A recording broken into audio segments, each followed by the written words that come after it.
Hi everyone, welcome to Pariksha Academy. இன்னைக்கு வீடியோல நம்ம பார்க்க போறது பிசிக்ஸ் கிராஷ் கோர்ஸோட டே 14 வீடியோ. ஸோ டே 14ல வந்து நம்ம எதை பத்தி தெரிஞ்சுக்க போறோம் அப்படின்னா நியூக்ளியர் பிசிக்ஸ் பத்தி தெரிஞ்சுக்க போறோம். ஸோ நியூக்ளியர் பிசிக்ஸ் அப்படின்றது வந்து பாத்தீங்கன்னா பவர் ஜெனரேஷன்ல வெரி வெரி இம்பார்ட்டன்ட் டாபிக். அது மட்டும் இல்ல எக்ஸாமினேஷன் பாயிண்ட் ஆஃப் வியூல வந்து நியூக்ளியர் பிசிக்ஸ்ல கொஷின் வராம எந்த ஒரு கொஷின் பேப்பரும் இருக்காது. ஸோ அப்படிப்பட்ட இம்பார்ட்டன்ட் டாப்பிக்கை பத்தி தெரிஞ்சுக்கிறதுக்கு முன்னாடி எங்க சேனலை சப்ஸ்கிரைப் பண்ணாம இருக்கிறவங்க சப்ஸ்கிரைப் பண்ணிடுங்க. நாங்க போடுற வீடியோஸ் எல்லாம் உடனே உங்க நோட்டிபிகேஷன் பார்க்கு வரணும் அப்படின்னு நீங்க நினைச்சீங்கன்னா சப்ஸ்கிரிப்ஷனுக்கு பக்கத்துல இருக்க பெல் ஐகான் பிரஸ் பண்ணுங்க. நியூக்ளியர் பிசிக்ஸ் அப்படின்றது வந்து பாத்தீங்கன்னா நியூக்ளியை பத்தி படிக்கிறது தான் நியூக்ளியர் பிசிக்ஸ். அப்ப நியூக்ளியைனா என்ன, நியூக்ளியஸ்னா என்ன? அதாவது ஆட்டம் பத்தி எல்லாருக்குமே தெரியும். ஆட்டமோட சென்டர் பார்ட் தான் என்னதுன்னா நியூக்ளியஸ். நியூக்ளியஸை பொறுத்த வரைக்கும் அதுல வந்து ரெண்டு டிவிஷன் இருக்கு. ஒன்னு வந்து புரோட்டான், இன்னொன்னு வந்து neutron. So proton and neutron ரெண்டையும் சேர்த்தது தான் என்னன்னு சொல்லுவோம்னா நியூக்ளியான்ஸ் இல்லைன்னா நியூக்ளியஸ் அப்படி சொல்லுவோம். ஸோ புரோட்டான்ல இருக்கிற அந்த பகுதியை வந்து என்னன்னு சொல்லுவோம்னா குவார்க்ஸ் அப்படின்னு சொல்லுவோம். அதே மாதிரி நியூட்ரான்ல இருக்கிற பார்ட் வந்து குளுவான்ஸ் அப்படின்னு சொல்லுவோம். நியூக்ளியர் பிசிக்ஸ் அப்படின்றது வந்து பாத்தீங்கன்னா நியூக்ளியஸை பத்தி படிக்கிற அந்த பர்டிகுலர் சப்ஜெக்டை பத்தி தான் நம்ம என்ன செய்றோம் நியூக்ளியர் பிசிக்ஸ் அப்படின்னு சொல்றோம். ஸோ அப்படி நியூக்ளியர் பிசிக்ஸ்ல படிக்கிறதுக்கு என்னெல்லாம் இருக்கு அப்படின்னு பாத்தீங்கன்னா அதோட பார்ட்ஸ், அதோட ரியாக்ஷன்ஸ் எப்படி இருக்கும், radio active decay, radio activity பத்தி, ஃபியூஷன், ஃபிஷன், நியூக்ளியஸோட பிரேக்கப், இந்த மாதிரி நிறைய விஷயங்கள் அடங்கினது தான் நியூக்ளியர் பிசிக்ஸ் அப்படிங்கிறது. ஸோ நியூக்ளியர் பிசிக்ஸோட அப்ளிகேஷன் என்ன, இது வந்து நிறைய பேருக்கு தெரிஞ்ச ஒரு விஷயம். என்ன அப்படின்னா அட்டாமிக் ரியாக்டரா இருக்கட்டும், இல்லைன்னா பெரிய பவர் ஸ்டேஷனா இருக்கட்டும், இதெல்லாம் வந்து எதை பேஸ் பண்ணி யூஸ் ஆகுது, ஒர்க் ஆகுது அப்படின்னு பார்த்தீங்கன்னா நியூக்ளியர் ரியாக்ஷன் வச்சு தான். ஸோ எனர்ஜி வந்து எப்படி வந்து டெவலப் ஆகுது அப்படின்னு பார்த்தீங்கன்னா அந்த நியூக்ளியர் ரியாக்ஷன் இல்லாம எந்த ஒரு பவரும் ஜென்ரேட் ஆகாது. மேபி அந்த ப்ராசஸ் வந்து சில நேரம் ஃபிஷனா இருக்கலாம், இல்லைன்னா சில நேரம் ஃபியூஷனா இருக்கலாம். நியூக்ளியர் ஃபிஷன்னா என்ன, ஃபியூஷன்னா என்ன அப்படின்றது நான் தனியா சொல்றேன். But nuclear fission or nuclear fusion இல்லாம எந்த ஒரு பவரும் நம்மளால என்ன செய்ய முடியாதுன்னா ஜென்ரேட் பண்ண முடியாது. ஸோ பவர் ஜென்ரேஷன்ல வந்து அதிகப்படியான பங்களிப்பு வந்து எதுக்கு இருக்கு அப்படின்னு பார்த்தீங்கன்னா நியூக்ளியர் ரியாக்ஷனுக்கு தான் இருக்கு. ஸோ நியூக்ளியர் பிசிக்ஸ் அப்படின்றது வந்து பார்த்தீங்கன்னா இப்போ டெய்லி நம்ம வீட்டில் வந்து கரண்ட் இருக்கு அப்படின்னா அதோட பேஸ் வந்து பார்த்தீங்கன்னா நியூக்ளியர் பிசிக்ஸ். அது மட்டும் இல்லை, நம்மளோட மிலிட்ரி வந்து எந்த ஒரு நாடு நம்ம மேல படையெடுத்து வந்தாலும் நம்மளால எதிர்த்து நிற்க முடியும், போராட முடியும் அப்படின்றதுக்கு பேஸும் வந்து பார்த்தீங்கன்னா நியூக்ளியர் பிசிக்ஸ் தான். ஸோ இதை பத்தி இன்னும் நிறைய தெரிஞ்சுக்கலாம். அடுத்து ரேடியஸ் ஆஃப் நியூக்ளியஸ். ஸோ நியூக்ளியஸோட ரேடியஸை கண்டுபிடிக்கிறதுக்கான ஃபார்முலா தான் இது. என்ன அப்படின்னா R naught into A power 1/3. So capital R அப்படின்றது வந்து பார்த்தீங்கன்னா ரேடியஸ் ஆஃப் நியூக்ளியஸ். இதை வந்து எப்படி கண்டுபிடிக்கலாம் அப்படின்னா R naught into A. R naught அப்படின்றது வந்து பார்த்தீங்கன்னா ஒரு ப்ரொபோர்ஷனாலிட்டி கான்ஸ்டன்ட். அடுத்து ஏ அப்படின்றது வந்து பார்த்தீங்கன்னா அந்த பர்டிகுலர் எலமெண்டோட மாஸ் நம்பர். ஸோ அந்த மாஸ் நம்பர் பவர் 1/3 போட்டோன்னா தான் நமக்கு நியூக்ளியஸோட ரேடியஸ் கிடைக்கும். அடுத்து வந்து பார்த்தீங்கன்னா மாஸ் நம்பர் எப்படி கண்டுபிடிக்கிறது. ஸோ மாஸ் நம்பரை நம்ம கேபிட்டல் ஏன்னு டினோட் பண்றோம். ஸோ மாஸ் நம்பருக்கு இன்னொரு பேர் இருக்கு. என்ன அப்படின்னா நியூக்ளியான் நம்பர் அப்படின்னு சொல்லிட்டு. ஸோ இந்த மாஸ் நம்பர் எப்படி கண்டுபிடிக்கிறது அப்படின்னா Z பிளஸ் என். Z அப்படின்றது புரோட்டான் நம்பர், N அப்படின்றது நியூட்ரான் நம்பர். ஸோ இது ரெண்டையும் ஆட் பண்றப்போ தான் நமக்கு என்ன கிடைக்குது, மாஸ் நம்பர் கிடைக்குது. இந்த ரெண்டு ஃபார்முலாவும் very very important exam point of வியூல. ஸோ இதை வந்து மாத்தி கூட கேட்கலாம். என்ன அப்படின்னா நியூட்ரான் நம்பர் எப்படி கண்டுபிடிப்போம். ஸோ கேபிட்டல் N வேணும் அப்படின்னா ஏல இருந்து Z மைனஸ் பண்ணணும். அதே மாதிரி புரோட்டான் நம்பர் எப்படி கண்டுபிடிக்கிறது அப்படின்னா கேபிட்டல் ஏல இருந்து N மைனஸ் பண்ணணும். ஸோ இந்த மாதிரி மாத்தி கூட இந்த ஃபார்முலாவை கேட்கலாம். இந்த ரெண்டு ஃபார்முலாவும் very very important. Okay, next நம்ம பார்க்க போறது வந்து பாத்தீங்கன்னா கிளாசிஃபிகேஷன் ஆஃப் நியூக்ளியஸ் அப்படின்னு கூட சொல்லலாம். ஸோ கிளாசிஃபிகேஷன் அப்படின்னு பார்க்குறப்போ நியூக்ளியஸ் வந்து 3 கைண்ட்ஸாக வந்து டிவைட் பண்றாங்க. ஒன்று வந்து ஐசோடோப்ஸ், இன்னொன்று வந்து ஐசோபார்ஸ், தேர்ட் ஒன் வந்து ஐசோடோன்ஸ். ஸோ ஐசோடோப்ஸ்னா என்னன்னு பார்த்தலாம். ஸோ அதுக்கு எக்ஸாம்பிளோட நான் எக்ஸ்பிளைன் பண்ணிடுறேன். ஸோ கீழே எக்ஸாம்பிளுக்கு வந்து H11, H112, H113 அப்படி கொடுத்துருக்காங்க இல்லையா. இதுல வந்து பாத்தீங்கன்னா டாப் மோஸ்ட்ல இருக்கிற நம்பர், ஸோ 1 2 3 அப்படின்னு இருக்குல்ல, ஹெச்சுக்கு மேல 1 2 3 இருக்குல்ல, அதெல்லாம் என்னன்னா மாஸ் நம்பர். ஸோ ஒரு எலமெண்ட்டுக்கு மேல டினோட் பண்றது வந்து மாஸ் நம்பர். அதே மாதிரி ஒரு எலமெண்ட்டுக்கு கீழே டினோட் பண்றது வந்து அட்டாமிக் நம்பர். ஸோ இப்போ நான் கொடுத்துருக்க எக்ஸாம்பிள்ல பாருங்க, கீழே ஃபுல்லா சேம் நம்பர், அதாவது அட்டாமிக் நம்பர்ஸ் எல்லாமே சேமா இருக்கு, மாஸ் நம்பர்ஸ் எல்லாமே டிஃபரெண்டா இருக்கு. ஸோ மூணுமே ஹைட்ரஜன் தான். ஸோ ஆனா அதோட மாஸ் அண்ட் அட்டாமிக் நம்பர் வந்து பாத்தீங்கன்னா டிஃபரெண்டா இருக்கிறதுனால இது வந்து ஐசோடோப்ஸ் ஆஃப் ஹைட்ரஜன். இன்னும் தெளிவா சொல்லணும் அப்படின்னு சொன்னா இது மூணுமே ஹைட்ரஜன் தான். ஸோ மேல வந்து 1 on 1 இருக்குன்னா இதை நார்மலா நம்ம ஹைட்ரஜன் சொல்லுவோம். 1 on 2 அப்படின்னு இருக்கிறப்போ இதை வந்து டியூட்ரியம் அப்படின்னு சொல்லுவோம். 1 on 3 இருக்கிறப்ப அதை ட்ரிட்டியம் அப்படின்னு சொல்றோம். ஆனா மூணுமே என்னது ஹைட்ரஜன் அப்படின்ற எலமெண்ட் தான். பட் மாஸ் நம்பர் சேஞ்ச் ஆகுறதுனால அந்த எலமெண்ட் ஸ்ட்ரக்சரே என்ன ஆகுது, சேஞ்ச் ஆகுது. புரியுதா? ஸோ அதனாலதான் வந்து என்ன சொல்றாங்க, இதை ஐசோடோப்ஸ் ஆஃப் ஹைட்ரஜன் அப்படின்னு சொல்றாங்க. ஸோ அடுத்து வந்து பாருங்க ஐசோபார்ஸ். ஸோ ஐசோபார்ஸ்ல வந்து பாத்தீங்கன்னா ஃபர்ஸ்ட் திங் எடுத்துக்கோங்க. ஃபர்ஸ்ட் திங் எடுத்துக்கிறப்போ H1 on 3, அடுத்து வந்து He3 2. இங்க வந்து பாத்தீங்கன்னா மேல இருக்கிற அதாவது மாஸ் நம்பர்ஸ் வந்து சேமா இருக்கும். கீழே இருக்கிற அட்டாமிக் நம்பர் வந்து டிஃபரெண்டா இருக்கும். ஸோ ஒரு ஆட்டம்ல வந்து அதாவது ஒரு எலமெண்ட்ல வந்து பாத்தீங்கன்னா மாஸ் நம்பர்ஸ் வந்து சேமா இருக்கு. ஆனா அட்டாமிக் நம்பர் வந்து டிஃபரெண்டா இருக்கு அப்படின்னு சொன்னா அதை நம்ம என்னன்னு சொல்றோம், ஐசோபார்ஸ் அப்படின்னு சொல்றோம். அடுத்து ஐசோடோன்ஸ்னா என்ன? ஸோ ஐசோடோன்ஸ் அப்படின்றது வந்து பாத்தீங்கன்னா அட்டாமிக் நம்பர்ஸும் டிஃபரெண்டா இருக்கும், மாஸ் நம்பர்ஸும் டிஃபரெண்டா இருக்கும் எல்லா எலமெண்ட்டையும் கம்பேர் பண்றப்போ. ஸோ அப்படி கேட்கிற ஆனா அது எப்படி ஐசோடோன் அப்படின்னு ஐடென்டிஃபை பண்றது அப்படின்னு சொன்னா நியூட்ரான்ஸ், நம்பர் ஆஃப் நியூட்ரான்ஸ் வந்து அந்த எலமெண்ட்ல எல்லாத்துலயுமே சேமா இருக்கும். ஸோ அதெல்லாம் வந்து நம்ம ஐசோடோன் அப்படின்னு சொல்றோம். ஸோ அந்த மாதிரி எந்தெந்த எலமெண்ட்ல சேமா இருக்கும் அப்படின்னு பாத்தீங்கன்னா ட்ரிட்டியம் அதாவது H1 on 3 அப்படி இருக்கும். அதே மாதிரி ஹீலியம் 2 on 4ல வந்து பாத்தீங்கன்னா இருக்கும்.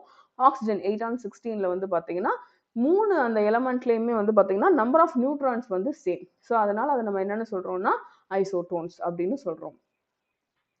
அடுத்து ரேடியோ ஆக்டிவிட்டி. ரேடியோ ஆக்டிவிட்டி அப்படின்றது வந்து பாத்தீங்கன்னா very very very very important thing. So Hiroshima Nagasaki அதை நம்ம எல்லாருமே படிச்ச ஒரு கேஸ் ஸ்டடியா இருக்கு. இப்போ வரைக்கும் எல்லாத்துக்குமே தெரிஞ்சிருக்கு அப்படின்னு சொன்னா அந்த ரேடியோ ஆக்டிவிட்டி இல்லாம வந்து அது பாசிபிளே கிடையாது. அது மிகப்பெரிய பேரழிவா இருக்கலாம். ஆனாலும் இப்போ வரைக்கும் அதை பத்தி நம்ம பேசிட்டு தான் இருக்கோம். ஸோ அந்த அளவுக்கு ரேடியோ ஆக்டிவிட்டியோட தாக்கம் வந்து ரொம்ப அதிகம். ஸோ அந்த ரேடியோ ஆக்டிவிட்டியை வந்து ஃபர்ஸ்ட் ஐடென்டிஃபை பண்ணது, டிஸ்கவர் பண்ணது யாரு அப்படின்னா ஹென்ரி பெக்கோரல். எந்த வருஷம் அப்படின்னா 1896. இந்த கொஸ்டின் வந்து ரொம்ப ரொம்ப முக்கியம். ரேடியோ ஆக்டிவிட்டியை கண்டுபிடிச்சவர் யாரு, எந்த வருஷம் கண்டுபிடிச்சாரு அப்படின்னு சொல்லிட்டு. ஸோ இவர் தான் வந்து பாத்தீங்கன்னா ஹெவி எலமெண்ட்டை வந்து டிஸ்இன்டகிரேட் பண்ணி லைட்டர் எலமெண்ட்ஸா கொண்டு வரலாம். ஸோ அப்படி கொண்டு வர்றப்போ ரேடியேஷன் வந்து எமிட் ஆகும் அப்படின்னு கண்டுபிடிச்சவர் வந்து ஹென்ரி பெக்கரல் தான். ஸோ அப்போ வந்து ரேடியேஷன் எமிட் ஆகுது அப்படின்னு சொல்றப்போ டிஃப்ரெண்ட் கைண்ட்ஸ் ஆஃப் எலமெண்ட்ஸும் ஃபார்ம் ஆகுது. ரைட்? ஸோ அப்போ வந்து என்ன மாதிரி ரேடியேஷன் ஃபார்ம் ஆகுது அப்படின்னு பார்த்தீங்கன்னா 3 கைண்ட் ஆஃப் ரே வந்து ஃபார்ம் ஆகுது. ஒன்று வந்து ஆல்ஃபா ரே, இன்னொன்று வந்து பீட்டா ரே, இன்னொன்று வந்து காமா ரே. ஆல்ஃபா ரே அப்படின்றது வந்து பார்த்தீங்கன்னா பாசிட்டிவ்லி சார்ஜ்டு. ஓகே. ஸோ இதில் வந்து பார்த்தீங்கன்னா அயான்ஸ் வந்து நிறைய இருக்கும். அடுத்து வந்து பீட்டா ரே அப்படின்றது வந்து பார்த்தீங்கன்னா நெகட்டிவ்லி சார்ஜ்டு. ஸோ இதில் வந்து பார்த்தீங்கன்னா ஃபாஸ்ட் மூவிங் எலக்ட்ரான்ஸ் தான் வந்து அதிகமாக இருக்கும். அடுத்து வந்து காமா ரே அப்படின்றது வந்து நியூட்ரல் ரே. இது வந்து பார்த்தீங்கன்னா எலக்ட்ரோ மேக்னெட்டிக் ரே அப்படின்னு சொல்லுவோம். ஸோ இந்த பிக்சரே வந்து பாருங்க, ஃபர்ஸ்ட் ஒரு ரேடியோ ஆக்டிவ் ஆட்டம் பெரியது இருக்கு. ஸோ இதை வந்து டிஸ்இன்டகிரேட் பண்றப்போ சின்ன பார்ட்டிகளா மாறுது. கரெக்டா? ஸோ அப்படி ஆகிறப்போ என்ன ஆகுதுன்னா எனர்ஜி ஃபார்ம் ஆகுது, ரேடியேஷனும் அங்க இருந்து எமிட் ஆகுது. ஸோ இதுதான் வந்து ரேடியோ ஆக்டிவிட்டியில ஹென்ரி பெக்கரல் டிஸ்கவர் பண்ணியிருக்காரு. ரேடியோ ஆக்டிவிட்டியில வந்து ஹென்ரி பெக்கரல் மட்டும் கிடையாது, நிறைய பேர் ரிசர்ச் பண்ணியிருக்காங்க. ஸோ அதுல வந்து ரொம்ப முக்கியமானவங்க தான் Marie Curie. So Marie Curie வந்து அவங்களோட ஈடுபாடு ரேடியோ ஆக்டிவிட்டியில வந்து அவங்களோட ஈடுபாடு வந்து பாத்தீங்கன்னா வெரி வெரி ரிமார்க்கபிள் அப்படின்னே சொல்லலாம். ஸோ அவங்களோட ஜென்ரேஷன்ல அடுத்து பண்ணவர் வந்து பீரி கியூரி. ஸோ இவங்க எல்லாருமே ரேடியோ ஆக்டிவிட்டியில நிறைய ரிசர்ச் பண்ணி நிறைய கொண்டு வந்திருக்காங்க.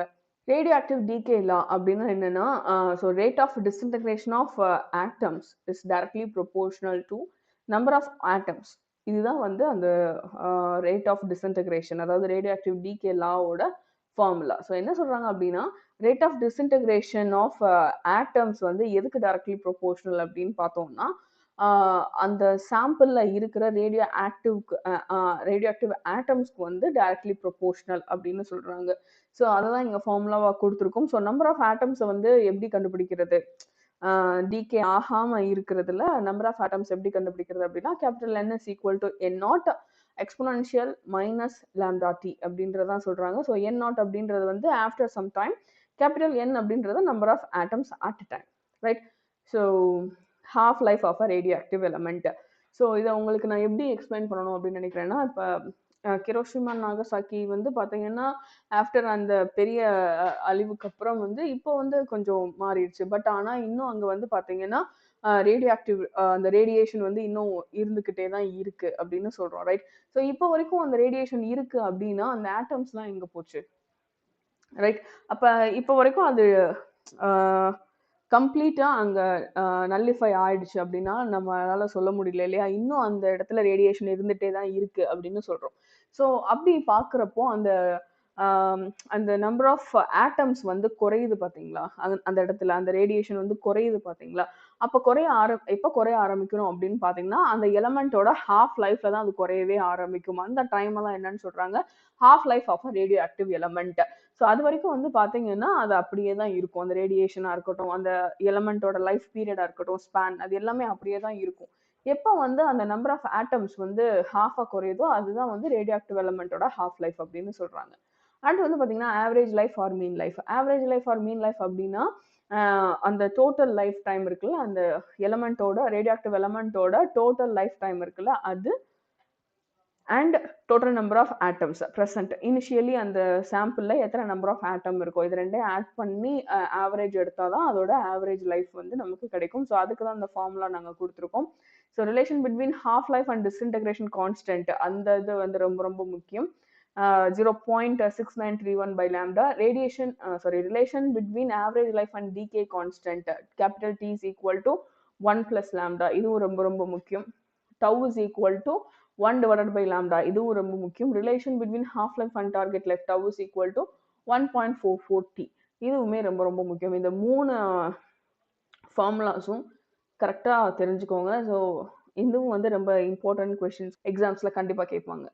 அடுத்து nuclear fission. So nuclear fission அப்படின்னா என்னன்னா, ஹெவி நியூக்ளியஸை வந்து ஸ்ப்ளிட் பண்ற ப்ராசஸ்க்கு பேர் தான் ஃபிஷன். ஸோ ஃபிஷன் அப்படின்றது ஒரு பெரிய பார்ட்டிக்கலை வந்து ஃபிஷன் ப்ராசஸ் மூலமா டிவைட் பண்ணி லைட்டர் நியூக்ளியஸா மாத்துறதுக்கு பேர் தான் நியூக்ளியர் ஃபிஷன். ஸோ அதுக்கு ஒரு எக்ஸாம்பிள் கொடுத்துருக்கேன். ஸோ யுரேனியம் 235 அப்படின்றது வந்து ஒரு பெரிய ரேடியோ ஆக்டிவ் எலமெண்ட் நமக்கு தெரிஞ்சதுல.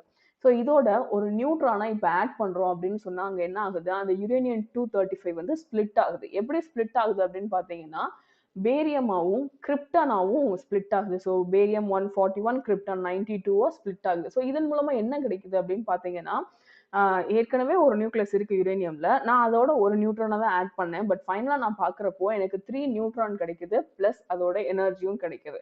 இதுதான் நியூக்ளியர் ஃபிஷன் ப்ராசஸ். ஸோ இப்போ உங்களுக்கு புரிஞ்சிருக்கும்னு நினைக்கிறேன் ஃபிஷன்னா என்ன அப்படின்னு.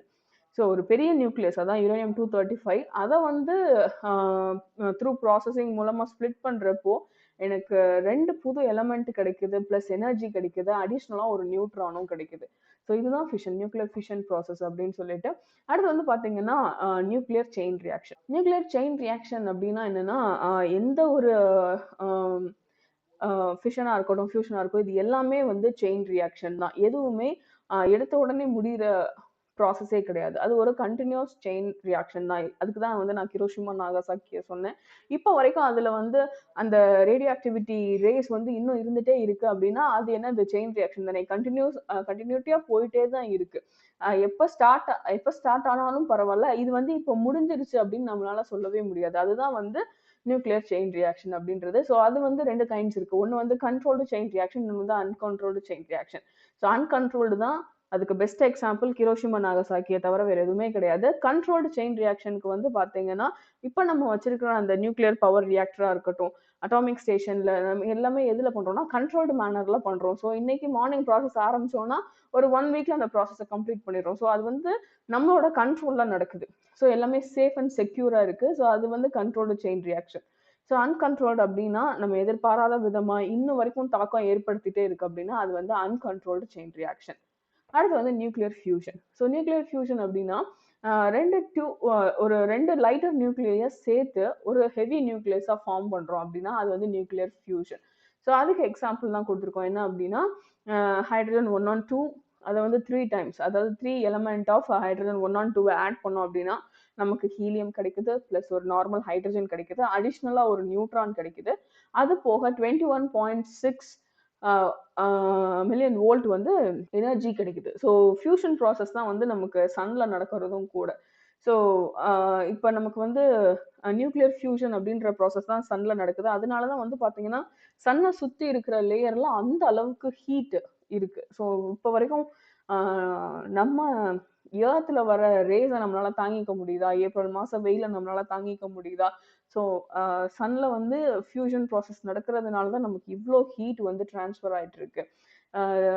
ஃபியூஷன் ப்ராசஸ்ல வந்து பார்த்தீங்கன்னா, லார்ஜ் அமௌண்ட் ஆஃப் எனர்ஜி வந்து ரிலீஸ் ஆகும். கிட்டத்தட்ட வந்து பார்த்தீங்கன்னா, 10^7 கெல்வின் வந்து வெரி ஹை பிரஷர்ல அட்மாஸ்பியர்ல கிரியேட் ஆகும். ஹைட்ரஜன் பாம், ஆட்டம் பாம் இதெல்லாம் வந்து பார்த்தீங்கன்னா, த்ரூ நியூக்ளியர் ஃபியூஷன் மூலமா தான் ப்ரொடியூஸ் பண்ணிட்டு இருக்காங்க. இது வந்து nuclear reactor. So power generate பண்றோம். நான் சொன்னேன்ல கண்ட்ரோல்டு செயின் ரியாக்ஷன் அப்படின்னு சொல்லிட்டு. ஸோ நியூக்ளியர் ரியாக்டர்ல வந்து என்னென்ன மெட்டீரியல்ஸ், அதாவது என்னென்ன பார்ட்ஸ் இருக்கு, அதன் மூலமா என்ன மாதிரி பவர் ஜெனரேட் ஆகும் அப்படின்றது கொஸ்டின் வந்து very very important in descriptive level. So இதுல வந்து பாத்தீங்கன்னா ஃபிஷன் சேம்பர் இருக்கும். இதுல வந்து பாத்தீங்கன்னா என்ன செய்வாங்கன்னா, அந்த ஃபியூயல் ராட்ஸ் இருக்கு பாத்தீங்களா, ஃபியூயல் ராட்ஸ், மாடரேட்டர், இதுக்கு நடுவுல வந்து நிறைய ஆட்டம்ஸ் இருக்கும். ஸோ ஆட்டம்ஸ் என்ன ஆகும் அப்படின்னா பம்பார்ட் ஆகும். ஸோ பம்பார்ட் ஆகுறப்போ வந்து பார்த்தீங்கன்னா, அத கண்ட்ரோல் பண்றதுக்கு தான் இந்த மாடரேட்டர் யூஸ் பண்றாங்க. ஸோ அந்த மாதிரி ஆட்டம்ஸ் வந்து மோதிக்கிறதுனால நெறைய எனர்ஜி வந்து டெவலப் ஆகும். ஸோ அத கண்ட்ரோல் பண்றதுக்கு ஷீல்டு வெளிய இருக்கும். அடுத்து வந்து பார்த்தீங்கன்னா, கண்ட்ரோல் ராட்ஸும் இருக்கும். ஸோ அடுத்து அந்த ஜெனரேட் ஆகுற, அந்த டெவலப் ஆகுற அந்த பவர் வந்து பார்த்தீங்கன்னா, த்ரூ பைப்ஸ் தான் ட்ரான்ஸ்ஃபர் ஆகும். ஸோ அத வந்து கூலா வச்சுக்கிறதுக்காக தான் நம்ம கூலண்ட் மெட்டீரியல் இது எல்லாத்தையுமே சப்ளை பண்றோம். ஸோ இதுல வந்து முக்கியமா என்னென்ன தெரிஞ்சுக்கணும், நியூக்ளியர் ரியாக்டர்ல என்னென்ன பார்ட்ஸ் இருக்கு அப்படின்றதையும் பார்த்துடலாம். ஸோ ஃபர்ஸ்ட் வந்து ஃபியூயல். இந்த ரியாக்ஷன் அது ஃபிஷனா இருக்கட்டும், ஃபியூஷனா இருக்கட்டும், என்ன ஃபியூயல் வந்து அதுல யூஸ் பண்றோம் அப்படின்னா, ஃபிஷனபிள் மெட்டீரியல்ஸ் தான் நம்ம யூஸ் பண்றோம். என்ன அப்படின்னா யுரேனியம் 235, யுரேனியம் 238, யுரேனியம் 239 இந்த மாதிரி மெட்டீரியல்ஸ் தான் நம்ம வந்து ஃபியூயலா யூஸ் பண்றோம். மாடரேட்டர் அப்படின்றது வந்து எதுக்காக அப்படின்னா, நான் சொன்னேன் இல்லையா, நிறைய ஆட்டம்ஸை வந்து பம்பார்ட் பண்ண வைப்பாங்க அப்படின்னு சொல்லிட்டு. ஸோ அப்போ வந்து ஃபாஸ்ட் மூவிங் நியூட்ரான்ஸை வந்து ஸ்லோ பண்றதுக்காக தான் இந்த மாடரேட்டர். ஸோ மாடரேட்டரா என்ன யூஸ் பண்றாங்க அப்படின்னா, heavy water, graphite, beryllium oxide இந்த மாதிரி மெட்டீரியல்ஸ் தான் மாடரேட்டரா யூஸ் பண்றாங்க. அடுத்து வந்து டெவலப் ஆகுற பவர் வந்து பாத்தீங்கன்னா த்ரூ பைப்லைன் வழியா தான் கொண்டு வருவாங்க அப்படின்னு சொன்னோம். ஸோ அப்போ வந்து கூலண்டா என்னென்ன மெட்டீரியல்ஸ் யூஸ் பண்றாங்க அப்படின்னு பார்த்தோன்னா, cold water, liquid oxygen. So இது என்ன பண்ணுது அப்படின்னா, ஃபிஷன் ப்ராசஸ்ல ஜென்ரேட் ஆகிற அந்த ஹீட்டை வந்து ரிமூவ் பண்றதுக்காக தான் இந்த கூலண்ட். அடுத்து வந்து control rods. Maximum control Rada வந்து கேட்மியம் ராட்ஸ், போரான் ராட்ஸ் தான் யூஸ் பண்ணுவாங்க. இது வந்து பாத்தீங்கன்னா நியூட்ரான் வந்து ஒன்னோட ஒண்ணு மோதிக்கிறப்போ எஸ்கேப் ஆகிறதுக்கு சான்ஸ் இருக்கு. ஸோ அது வந்து எஸ்கேப் ஆக ட்ரை பண்றப்போ என்ன பண்ணும் அப்படின்னா, இந்த கண்ட்ரோல் ராட்ஸ் வந்து நியூட்ரான்ஸை அப்சர்வ் பண்ணி வச்சுக்கிறோம். ஸோ அப்போ வந்து ஃபிஷன் ரியாக்ஷன் வந்து ரொம்ப கண்ட்ரோல்டா நடக்கும். ஸோ அதுக்காக தான் இந்த கண்ட்ரோல் ராட்ஸும் கூட. ஸோ இந்த பார்ட்ஸ் வந்து very very important. So descriptive லெவல்ல கேட்கிறப்போ இந்த பார்ட்ஸ்ல ஏதாவது ஒன்று மிஸ் பண்ணியிருந்தாலும் நமக்கு மார்க் குறையறதுக்கு சான்ஸ் இருக்கு. ஸோ எது எதை எதுக்கு யூஸ் பண்ணுவாங்க, என்ன மெட்டீரியல்ஸ் யூஸ் பண்ணுவாங்க, இதெல்லாம் வந்து டிஸ்கிரிப்டிவ் எம்சிக்யூ லெவல்ல ரொம்ப ரொம்ப முக்கியம். ஸோ இது வந்து பார்த்தீங்கன்னா atom bomb working in based on uncontrolled chain reaction. அது நமக்கு தெரிஞ்சது தான். பவர் ஜென்ரேஷன் அப்படின்றது வந்து பார்த்தீங்கன்னா கண்ட்ரோல்டு செயின் ரியாக்ஷன். வந்து பார்த்தீங்கன்னா நியூக்ளியர் ஃபிசிக்ஸை பற்றின கம்ப்ளீட் நாலேஜ் உங்களுக்கு நான் ட்ரான்ஸ்ஃபர் பண்ணியிருக்கேன் அப்படின்னு நினைக்கிறேன். இன்னைக்கு பார்த்த இந்த கண்டென்ட் உங்களுக்கு யூஸ்ஃபுல்லாக இருந்தது அப்படின்னு நீங்கள் நினச்சிங்கன்னா லைக் பண்ணுங்க, உங்கள் ஃப்ரெண்ட்ஸோட ஷேர் பண்ணிக்கோங்க. அது மட்டும் இல்லை, இன்னைக்கு பார்த்த இந்த கண்டென்ட்ல உங்களுக்கு ஏதாவது டவுட் இருந்தது அப்படின்னு சொன்னால் நீங்கள் தாராளமாக கமெண்ட் செக்ஷனில் கேட்கலாம். இது வரைக்கும் எங்கள் சேனலை சப்ஸ்கிரைப் பண்ண மறந்துருந்தீங்க அப்படின்னு சொன்னால் சப்ஸ்கிரைப் பண்ணிடுங்க. நாங்கள் போடுற வீடியோஸ் எல்லாம் உடனே உங்கள் நோட்டிஃபிகேஷன் பார்க்க வரணும் அப்படின்னு நீங்கள் நினச்சிங்கன்னா சப்ஸ்கிரிப்ஷனுக்கு பக்கத்தில் இருக்க பெல் ஐக்கான் ப்ரெஸ் பண்ணுங்க. தேங்க்யூ ஸோ மச் ஃபார் வாட்சிங் த வீடியோ.